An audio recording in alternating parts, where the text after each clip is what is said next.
Welcome to Marvelicious Toys. We bring you news and reviews of Marvel toys, statues, and more. Because not all Marvel collections can be bagged and boarded. They're not just toys, they're Marvelicious. We're here at the Gentle Giant booth with Chris, and we're going to take a look at some of the awesome things they've got on display this year. How's it going, Chris? Going good. So we've got some Marvel bookends over here with accompanied by a Spider-Man and our Captain America jumbo figures. We've always done awesome desk accessories throughout the years, and we wanted to go back to our Marvel lineage with our bookend. So we've done a Spider-Man bookend, and we've also done a very iconic Deadpool bookend. Nice. That's perfect for a bookend. Oh, yeah. And down here, we just wanted to illustrate our jumbo figures from the Secret Wars series and also our scaled-down versions of the micro bobbleheads that we've done for Walgreens. And we have our own Spider-Gwen, which is going to be our San Diego Comic-Con exclusive. And it's only $3. And there's no restriction on how many you can buy. So you can buy as many as you want. It's okay. It's cool. You're going to get one. Don't worry about it. Yeah, I'm in the Premier Guild, and I ordered a couple of those, but the Deadpool blind packaging, exclusive. Yeah, the Deadpool blind packaging, we'll go over there and talk about that stuff. So it's like a 50-50 chance to get both of the pieces.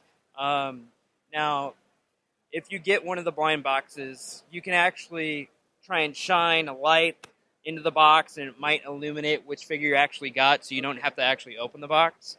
But still, that's part of the fun of getting those blind boxes. The excitement of opening them up. Like, what? Did I? Oh, I got the one that I got. Yeah. A couple questions on those. Sure. The press release about the San Diego Comic-Con exclusive micro baubles confused me a little bit. Are those going to be at Barnes & Noble later this year? So we have micro baubles that are being sold at Walgreens and Barnes & Noble, but our exclusives are only for Comic-Con and PGM members.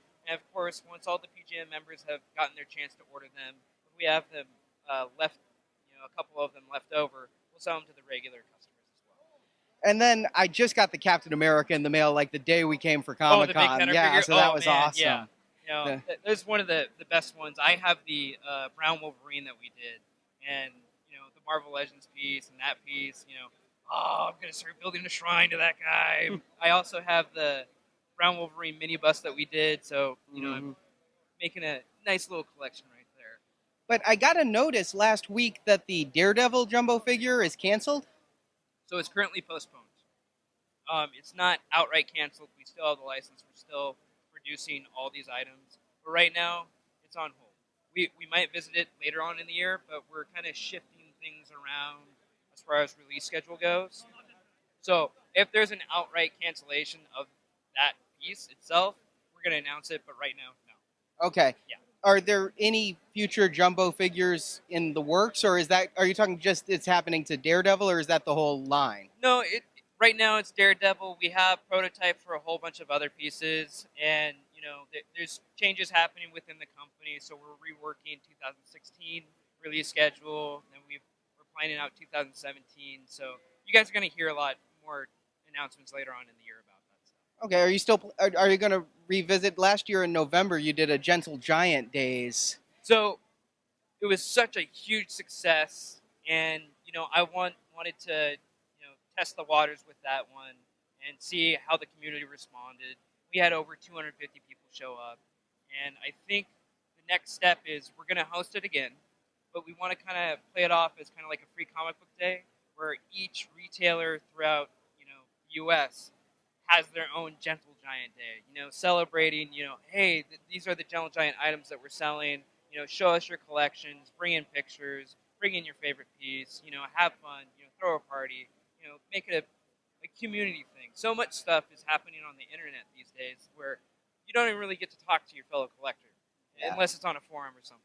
But, having food, having a couple sodas, hanging out in your local comic book shop, and nerding out about this stuff is what it's all about.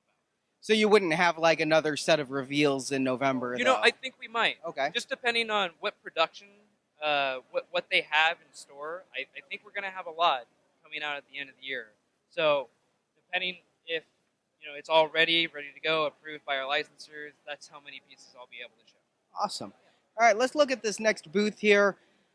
I'm just going to start with the thing that grabbed my eye from literally across the way here. I was at the back of that hallway, about 50 feet away. So literally at 50 feet, I saw that Carnage mini bust. Oh man, I saw them painting it, at the studio, and that thing is slimy looking. It's shiny. Originally had blood red teeth, and we wanted to change it a little bit, but this thing is so gruesome. We haven't done a Carnage piece before, and not a lot of people have been doing Carnage lately. So we thought, let's do one of the most terrifying pieces that we can think of. And so we did Carnage, and of course we had to piggyback off of that and do another Venom. That thing is massive. What's the scale on that? So it's technically 1/4, but that thing is huge. Huge. I'm loving the contradiction between the two pieces. Venom is, usually when you see the symbiotes, they're coming at you and lunging at you. I'm loving with Arnie, you got him kind of in like it's almost, taking him back. It's almost like that thing, with McCready, and it's like lurching backwards, and it's elongating, and just and then Venom is just like a linebacker ready just to take you out. 4-point stand. Yeah, he actually is in that stance. Yeah. That's great. It's like, hut, hike, I'm going to destroy you. I love the detail in the paint there, the way you got the blue wash over the black. So, just like the comic books, just straight black doesn't read very well. Having those hints of blues and those hints of purples actually make it pop and make it look shiny in certain areas and accentuate all the detail. The knuckles, the sinuate, the ligaments, and all that connective tissue really pops when you do that. Nice.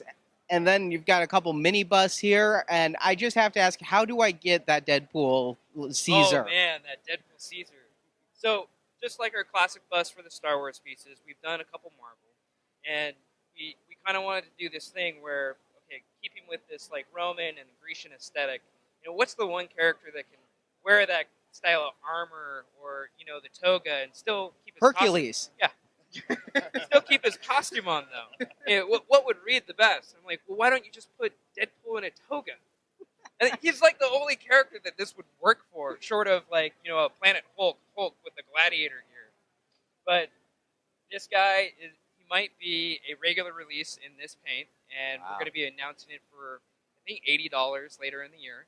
And we might be doing several different paint variants for the PGM.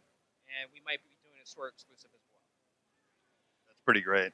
I'm definitely in for that one. Oh, yeah. One of the original concepts that we did, there was a few of them, different paint variants, but one of them that we were playing around with, like the laurels, the gold laurels, we were going to do like a junk food version where it was going to be nachos. And maybe some like burrito hot sauce on the, all dirtied up and like writing all over them, or something like that. And then that Daredevil's a reveal, isn't it? Yes, the Daredevil is also a Comic-Con reveal. So this is Daredevil from the Netflix series. Yeah. And, we did a PGM gift a couple years ago of kind of like a Frank Miller-esque Daredevil, had the wires coming off of the batons. Yep, I got that one. Yeah. I didn't get the chance to get. I work at General Giant, and I wasn't able to get one. Oh. It just sold out. So, since the popularity of the next Netflix series is so high, we're like, okay, let's bring it back. Let's bring the Horned Devil back into our lives. So this is our version of it. It's going to be coming out probably, let's say Q2, Q3, depending on solicitation. But you guys are going to be seeing that pretty soon. Cool. And then the Captain America Classic bust you revealed a little while ago. Captain America, we announced that when the Captain America movie came out. You guys know that one. We just wanted to show it off again. No, looking at it in person, honestly, it looks better than the press release photos did. So there was an initial prototype that we photoed. And there was, of course, just like anything, sometimes there are adjustments. And we always have to put that pending licensor approval. There are repaints. There's a little bit sculpt differences. But I think the face looks a lot better than the one that we actually announced previously. And then before we move on, the little Deadpool maquette up there. Yeah. So our 9-inch line is taking off. We announced this collector's gallery version of Deadpool before, but we're going to keep on making this style of statue. Great. He's armed to the teeth, but he's also got a super soaker there. Oh yeah. And unfortunately, we maybe he can get it. There's supposed to be some Deadpool signs, and there's writing on all the boxes. And originally, we kind of put some money on the floor with Deadpool flyers, but there's a lot of little storytelling details within the piece itself. Looks great. Now, while we're talking about statues, you've got a quarter scale Punisher Yeah, over so there. the quarter scale Punisher, this guy is a beast. So right now, we're showing off the 1/4 scale. Now, this might not be the version that you see first. We're thinking about doing a 9-inch collector's gallery statue just to test the waters, see who likes it. Because it's not really comic book, it's not really TV show, it's not really movie. It's kind of like her own hodgepodge mishmash of just the Punisher tank warrior he is. So this is going to be 9-inch scale first. Okay, cool. Now, what about the base? If you do this in quarter scale, are you going to keep that base with it? Yes, that's how it was designed. Each one of our quarter scale pieces, just like the Black Widow, she's got the cargo shield cases that she's sitting on. Deadpool has some ammo boxes that he's hanging on. So this sidewalk with the money and the wanted logo and the cola can, that's how it's going to be. That's awesome because, yeah, I've got a couple of the quarter scale ones. I got the Shanna and I got the Black Widow, and I just love the more detailed bases versus those. I looked at it and it scratched acrylic. Oh, yeah, the acrylic, it's the bane of my existence, but, a lot of people love it. Personally, I don't understand it, but a lot of people love it. So I kind of like the look. They are so fragile. You have to have microfiber. Keep everything clean.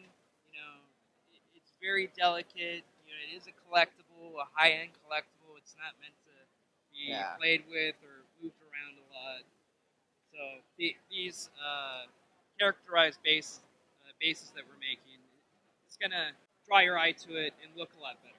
And while we're looking at display pieces, you've got the Scotty Young Spider-Gwen over there. Are you producing her in a larger format, or is that just to get attention? Just to get attention. Our animated Marvel line, just like we have the Captain America in the year before, we just wanted to show you guys, yes, we are doing that piece. It's just a showpiece, bringing more people into the booth. But eventually, we might do something larger. We've always played around with the idea of possibly doing plastic statues in that scale, make them a little bit cheaper. But that's up to production and licensing. It's just an idea. I can't tell with the small one back there, but this one, the yo-yo swinging, it's actually on a string. Yes, it's actually on a string. And that's going to be the case with the small one? I think it might be wired just because production. Okay. That, actually making that little knot for the yo-yo, it might be maddening. It might not look great. So what we usually do is hard cast wire. So here's our Marvel animated series. We've got a couple characters that we've done before, have been solicited and sent out. But of course, we have Spider-Gwen. We've got Vision, which is a new announcement, and of course down here, Baby Magneto, and in his onesie, and the Punisher with his pop guns. These are great, and I hadn't seen them I didn't remember from last year, I guess, that they were such a small scale that you can display so many in a small area. That's kind of the way that we're going nowadays. Not everybody has a space for 1/4 scale, since everybody's getting into collectibles these days. These smaller scale items, these animated statues, they're a low price point of $64, and they're limited edition as well. But you can collect a lot. You can put a lot on your shelf. Right, and that Magneto is just amazing. Oh, yeah. The baby Magneto in his onesie, the terrible threes, or it's just give me that toy. I want that toy. All right, well, Chris, thank you very much for your time. What can we kind of expect seeing in the way of Marvel from Gentle Giant going forward? A lot of the animated Marvel pieces are going to be coming out. We're going to continue our lines of the jumbo figures. We're going to try and do more statues. Of course, we always like to hear from the community, on the collectors forums, on our Facebook, on our Twitter. Let us know what you want. If there's a big calling, a big support, base for these pieces, we'll make them. Man Thing in the 9-inch scale since you didn't make the quarter scale. It's definitely a thought. Okay. You know, that thing was such a beast, and it was so niche. A lot of people love the Man Thing, but not everybody loves the Man Thing. Especially since he was carrying the clown. A lot of people were like, "It's Man Thing, but why is he carrying the clown?" It's like, well, it's from the original comic book, and that's how he came out of the swamp. And then, oh. All right, Chris, thank you very much. Always a pleasure. Have a good show. Thanks for watching this video. You can see full episodes of Marvelicious Toys with more collecting news and reviews at marvelicioustoys.com. We also have thousands of toy and collectible photos in our photo gallery. If you enjoyed this video, please subscribe to our YouTube channel. Until next time, make mine Marvelicious.